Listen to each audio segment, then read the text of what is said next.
আপোনালোকক সেৱা জনাইছোঁ আৰু মোৰ ইউটিউব চেনেলটিলৈ আপোনালোক সকলোকে স্বাগতম জনাইছোঁ। আজি বনাবলৈ ওলাইছোঁ কেটলি মুখৰ পিঠা বা টেকেলি পিঠা। এইটো অসমৰ অতি আপুৰুগীয়া পিঠা। এই পিঠাটো খাবলৈ অতি সোৱাদযুক্ত হয়। এই পিঠাটো বনাবৰ কাৰণে মই কি কৰিছোঁ, অলপমান চাউল ধুই পখালি ইয়াত তিয়াই ৰাখিলোঁ প্ৰায় 3 ঘণ্টা সময়। এতিয়া চাউলটো টুকি পানী নোহোৱাকৈ ল'লোঁ, কাপোৰ এখনত মোকোলাই দি। এতিয়া মই এইখিনি সুন্দৰকৈ খুন্দিম আৰু সুন্দৰকৈ পিঠা বনাই যাম। আপোনালোক যদি মোৰ চেনেলটোলৈ প্ৰথমবাৰ আহিছে তেতিয়াহ'লে মোৰ চেনেলটো ছাবস্ক্ৰাইব কৰি ল'ব। এতিয়া চাউলখিনি মই মিক্সাৰ গ্ৰাইণ্ডাৰত গুড়ি কৰি ল'ম।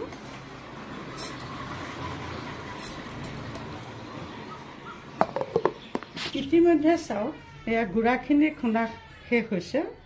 মই এনেধৰণে গোটেই গুড়াখিনিয়ে খুন্দিলোঁ, খুন্দি এনেকৈ চালিলোঁ।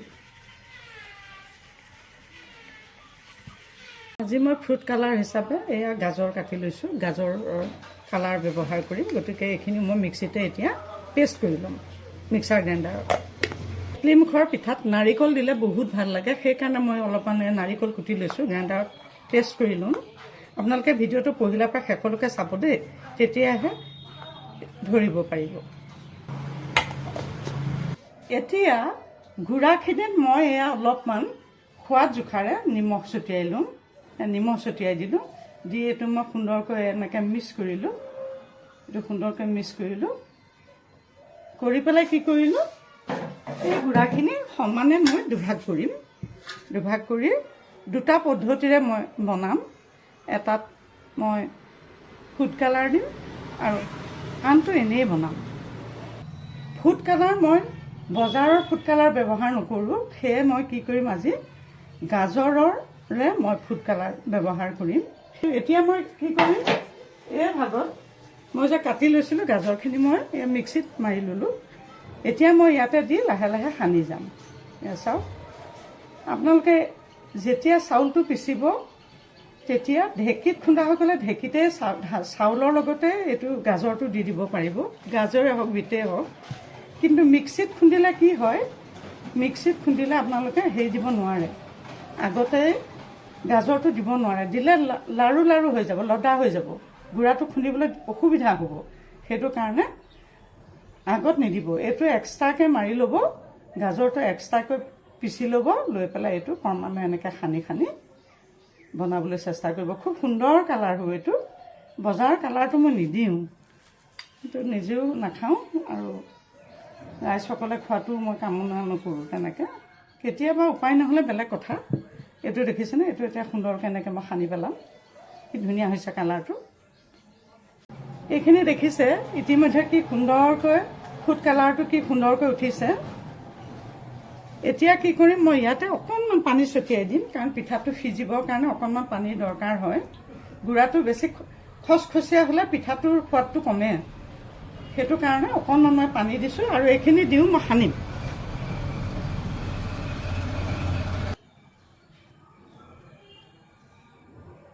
এইটো চাওক, এইটো হৈ গৈছে, পানী হৈ গৈছে, ইয়াতে পানী আৰু সকলোখিনি সুন্দৰকৈ হৈ গৈছে। এইটো চাওক, এতিয়া এইটো ৰাখিলোঁ। ইতিমধ্যে এইখিনি সুন্দৰকৈ সনা হৈ গৈছে। এই অকণমান গুটি গুটি থাকিলে এইটো এনেকৈ পেলাই মিলাই ল'ব, নাইবা পাতল চালনী এখনেৰে অকণমান চালিও ল'ব পাৰে দেই, নিজৰ সুবিধা মতে। এতিয়া এইটো আঁতৰাই থলোঁ আৰু ছেকেণ্ডটো আনিলোঁ। এইটো চাওক, এইবাৰ এইটো আনিলোঁ। এইটো কি কৰিম এতিয়া, ইয়াততো নিমখ দিয়াই আছে নহয় জানো, অকণমান পানী ছটিয়াই ছটিয়াই এইখিনিও সানিম। এটা কথা ধ্যান দিব, একেবাৰতে পানীখিনি আকৌ সৰহকৈ দি নিদিব দেই, অকণ অকণকৈ ছটিয়াই ছটিয়াই সানি যাব। সানি মুঠি মাৰিলে ভালকৈ আঠাটো নোহোৱালৈকে পানী অকণমান ছটিয়াই যাব, কিন্তু কোনো কাৰণতে পানী একেবাৰতে সৰহকৈ নিদিব, এনেকৈ অলপ অলপকৈ দি এইটো সানি যাব। ইতিমধ্যে এইখিনিও সনা হৈ গৈছে চাওক। গতিকে বাকীখিনি চাবৰ কাৰণে বলক কিটচেনৰ মাজলৈ সোমাই যাওঁ। মিঠৈ অলপ লৈছোঁ, মিঠৈখিনি অলপ সৰু সৰুকৈ কাটি লৈছোঁ। এয়া দেখিছেনে, অলপ সৰু সৰুকৈ এয়া কাটি ল'লোঁ। লৈ পেলাই ইয়াতে মই এই নাৰিকলখিনি ইয়াতে দিম, এইখিনি সানি ল'ম। এতিয়া সুন্দৰকৈ মিক্স কৰি সানি ল'ম। এতিয়া চাওক, কেটলিটোতে আধা জোখাৰে পানী দিছোঁ মই। পানী দি মই এই কেটলিটোৰ মুখেদি যাতে ভাপটো ওলাই নাযায় তাৰ কাৰণে এখন এয়া বতাহটো ওলাই নাযাবৰ কাৰণে এটা সাফৰ মাৰি দিছোঁ ইয়াত। আপুনি কাপোৰেও দিব পাৰে, কাগজেও দিব পাৰে, দিলেই হ'ল, যাতে ভাপটো ওলাই নাযায়। তাৰ কাৰণে এখন এয়া সাফনি মই মাৰি দিলোঁ। দি পেলাই কি কৰিলোঁ, মই এইটো গেছটো জ্বলালোঁ। এয়া গেছটো জ্বলালোঁ আৰু তাতে কেটলিটো উঠাই দিলোঁ। ইতিমধ্যে এয়া পানীটো উতলি গৈছে, সম্পূৰ্ণ উতলিছে পানী। এতিয়া মই কি কৰিম, এইখন ঢাকনাখন উলিয়ালোঁ।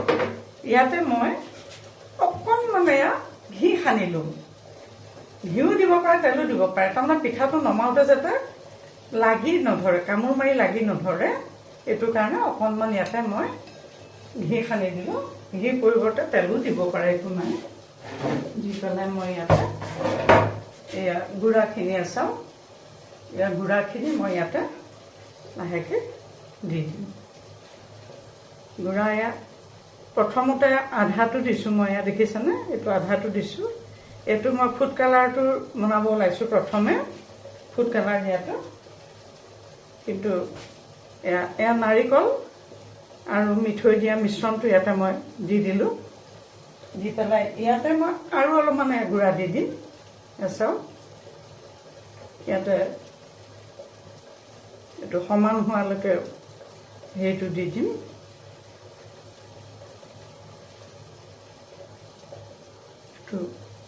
ফুল কৰি দিলোঁ। এইটো বেছি হেঁচিব নালাগে দেই, এইটো বেছি হেঁচিব নালাগে। এইটো দিলোঁ। দি পেলাই এয়া কাপোৰখনেৰে কেৱল এতিয়া মিডিয়াম, এয়া কাপোৰখন অকণ পাতল হ'লে ভাল হয়, সেইকাৰণে মই অকণমান এই নেটৰ কাপোৰ আছিল, সেই নেটৰ কাপোৰকে লৈছোঁ। আপোনালোকে কটনৰ যিকোনো কাপোৰেই ল'ব পাৰে, একো নাই। এনেকৈ ভালকৈ দিলোঁ। দি পেলাই এইটো ইয়াতে বহাই প্ৰায় 3 পৰা 5 মিনিট সময় মই ৰাখিম সিজিবৰ কাৰণে। জুইটো মিডিয়াম ফ্লেমত দিছোঁ। ইতিমধ্যে পিঠা প্ৰস্তুত হৈ গৈ আছে। অতি সুস্বাদু, অতি সুন্দৰ, অতি সুস্বাদু, অতি সুন্দৰ এয়া পিঠা। বহুত সুন্দৰ হয়, সুন্দৰ ৰেচিপি। তেলৰ কোনো কাৰণে নাই, কোনো ধৰণৰ তেল ব্যৱহাৰ হোৱা নাই। গতিকে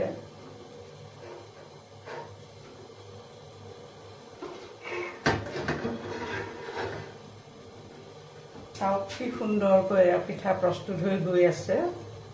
অতি সুন্দৰ, বনাবলৈ বহুত সহজ হয়, বহুত সহজ হয়, খাবলৈও সোৱাদ। আৰু ফুড কালাৰ মই বজাৰৰ ফুড কালাৰ ব্যৱহাৰ নকৰোঁ, সেইকাৰণে মই ঘৰতে এনে কেতিয়াবা বিট দিওঁ, কেতিয়াবা গাজৰ দিওঁ, আৰু সময় সাপেক্ষে কেতিয়াবা কেঁচা হালধিও দিব পাৰি, কম পৰিমাণে কালাৰটো উঠিবৰ কাৰণে ভাল হয় খাবলৈ। এয়া চাওক। আৰু আপোনালোকে চাউলটো কিন্তু সাধাৰণতে ভাত খোৱা চাউলটোহে পিচিব দেই, খুন্দিব। মানে বৰা চাউল তৰা চাউল নল'ব আকৌ। বৰা চাউল তৰা চাউল ল'লে এইটো পিঠা নুঠিব, বহুত এঠা হ'ব। সাধাৰণ ভাতৰ চাউলটো এইটো।